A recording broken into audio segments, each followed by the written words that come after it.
لا إله إلا الله محمد رسول الله عليه صلاة الله وآله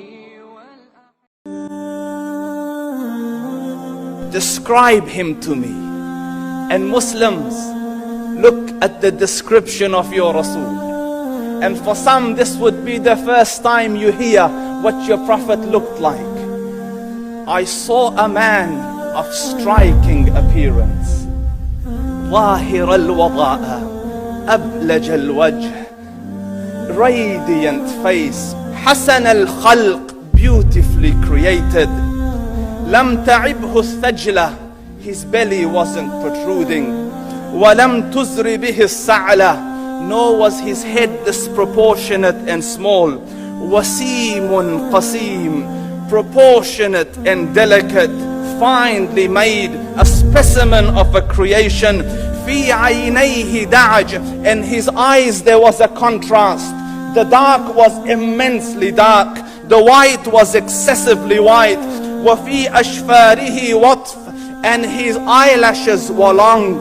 وفي صوته صهل, and in his voice was a natural echo. وفي عنقه سطع, and his neck was elegantly long.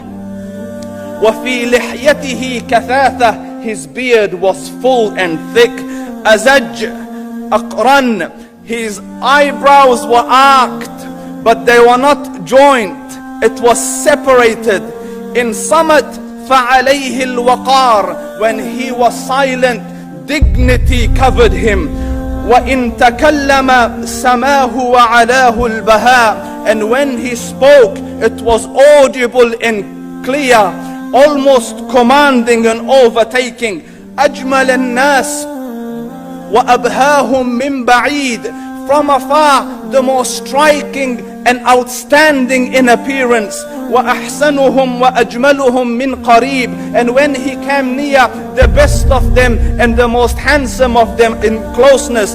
حلو المنطق, such an exalted and sweet level of logic. Like when he used to speak, it was so coherently logical, it was smooth and easy to understand. فصل لا نزر ولا هذر, he was to the point, not excessive, nor too short. كأن منطقه خرزات نظم يتحدرن, his logic, his utterances, his words were like jewels coming out of a necklace, calculated, polished, one after the other, it would flow magically. ربعة, he was medium in height. Your eye didn't have to strain to look up at him, nor was it tedious to look down at him. He was a comfortable sight to look at.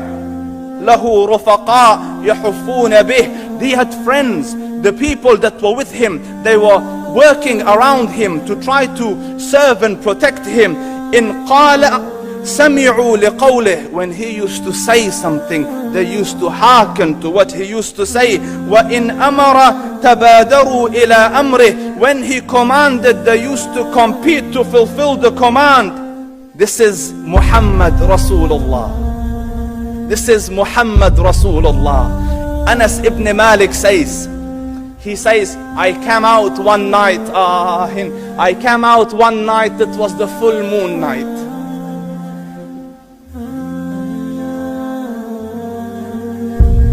And I looked at the moon, and in the desert, understand, the moon is an awesome sight. It is smooth, it is radiant, it is clear, it is gentle compared to the scorching sun at which they are used to. So the moon was the epitome of beauty. So he says, I came out at a full moon night and I looked at the moon and I saw it, beautiful, handsome. So I said, let me go see if the moon is more handsome or my Prophet is more handsome. Let me see if that is more beautiful or the Prophet is more beautiful. So I went and I saw him standing afar. So I looked at his face and I looked at the moon, and I looked at his face, and I looked at the moon, and I looked at his face, and I looked at the moon, and he said, Wallahi, he was more handsome than the moon in its entirety. That is just the look of your Rasul. Aisha radiyallahu anha says, I was sewing with the needle. My needle dropped in the dark. I couldn't find it. I said, Ya Rasul, I can't find it. He moved his face close, and I swear, out of the radiance of his face, I found my needle. And the Prophet sallallahu alaihi wasallam was mind-bogglingly handsome, but his handsomeness was covered with waqar and jalal and hayba. The Sahaba say, when we used to sit at his feet, two feelings conflicting would come on the heart. The first one, you wanted to look at him. You wanted to behold the majesty of his face. And when you wanted to look up, shyness used to overtake you, so you used to look down. Amr ibn al-As says, I sat with him many times, but if you ask me to describe his face, I can't describe it. I wouldn't be able to look up to him ijlalan wa ta'zeeman. I couldn't look up at him. And that is why he didn't have the problems that Yusuf alayhi salam had. Because it was difficult to penetrate the awe and the splendor of the Rasul.